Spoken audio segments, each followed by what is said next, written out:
देश के उपराष्ट्रपति जगदीप धनखड़ के अपमान पर सियासी संग्राम छिड़ा है। संसद परिसर में कल्याण बनर्जी की मिमिक्री से उपराष्ट्रपति बेहद आहत हैं।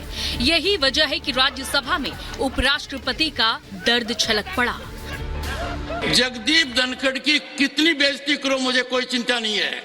भारत के उपराष्ट्रपति की, किसान समाज की, मेरे वर्ग की मैं पूरी आहुति दे दूंगा हवन में। मैं खुद की परवाह नहीं करता। इतनी बड़ी घटना हो गई, पद की गरिमा गिर गई, किसान समाज को बेइज्जत कर दिया, मेरी जाति को अपमानित कर दिया और आप चुप हैं, आपके अध्यक्ष चुप हैं। उपराष्ट्रपति जगदीप धनखड़ के अपमान से राष्ट्रपति द्रौपदी मुर्मू और पीएम मोदी भी आहत हैं।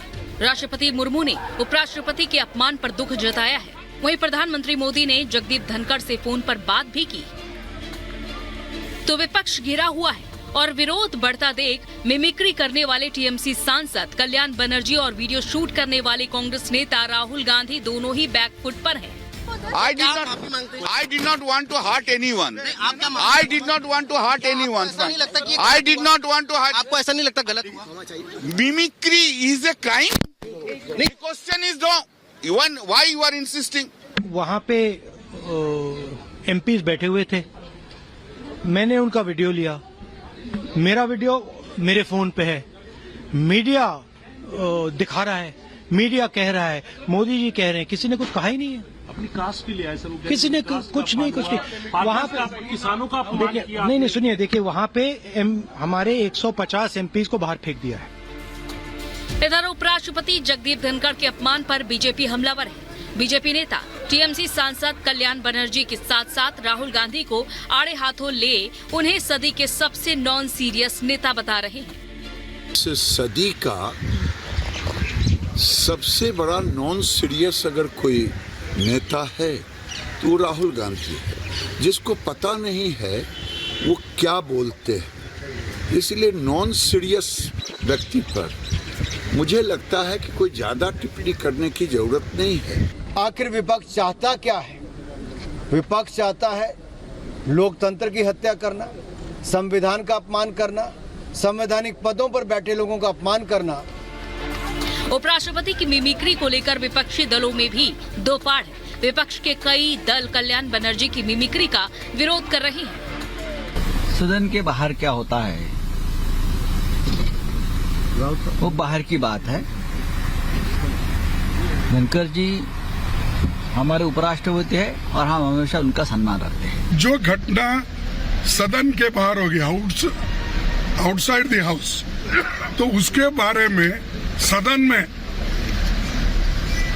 एक रेजोल्यूशन पास करना, कंडेम करना, ये कहाँ का है? और वो भी ठहरे पार्लियामेंट्री अफेयर्स मिनिस्टर ठहरते हैं और 100-150 राज्यसभा के मेंबर उनके पीछे ठहरते हैं, वहाँ स्टेटमेंट करते हैं और हाउस के अंदर हमारे चेयरमैन साहब उनको भी परमिशन देते हैं और हम सच्चाई बोलने के लिए हमको परमिशन नहीं मिल रहा है।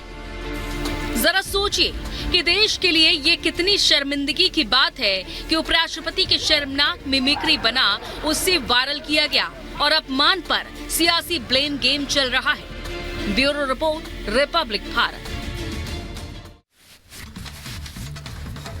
और अब बात कोरोना के मंडराते खतरे की। एक बार फिर कोरोना ने दस्तक दे दी है और पिछले 24 घंटे में 300 नए केस सामने आए हैं केरला में, आपको बता दें। और कुल मिलाकर जो एक्टिव केस है फिलहाल देश में उनकी संख्या 2669 हो गई है। इसे लेकर फिर एक बार एडवाइजरी जारी कर दी गई है और तमाम तैयारियां की जा रही है। इस बीच आपको बता दें कि संख्या लगातार बढ़ती जा रही है। फिलहाल एक्टिव केस देश में 2669 हो गए। पिछले 24 घंटे में 300 नए केस सामने आए हैं। ये नया वेरिएंट है JN1, जिसका खतरा अब बढ़ने लगा है। बढ़ते कोरोना को लेकर कर्नाटक के सीएम भी बैठक करने वाले हैं। तमाम राज्य अपनी तरफ से तैयारियां करने में लग गए हैं। केंद्र की तरफ से कहा गया है कि घबराने की जरूरत नहीं है, हालांकि सबको एहतियात बरतने की जरूरत जरूर है। केरल में कोरोना के 300 नए केस पिछले 24 घंटे में सामने आए हैं। केंद्र सरकार की तरफ से भी राज्यों को एडवाइजरी जारी कर दी गई है। तो देखिए, कोरोना के नए वेरिएंट JN.1 से अमेरिका, सिंगापुर समेत चीन में हाहाकार मचा है। देश में भी नए वेरिएंट की दहशत से लोग डरे और सहमे हैं। केरल और गोवा में JN.1 से संक्रमित मरीजों की पुष्टि भी हो गई है। देश में अब इनकी संख्या बढ़कर 21 हो गई है। तो वहीं नीति आयोग के सदस्य डॉक्टर VK पॉल नए वेरिएंट को लेकर क्या कह रहे हैं, इस रिपोर्ट में आपको बताते हैं।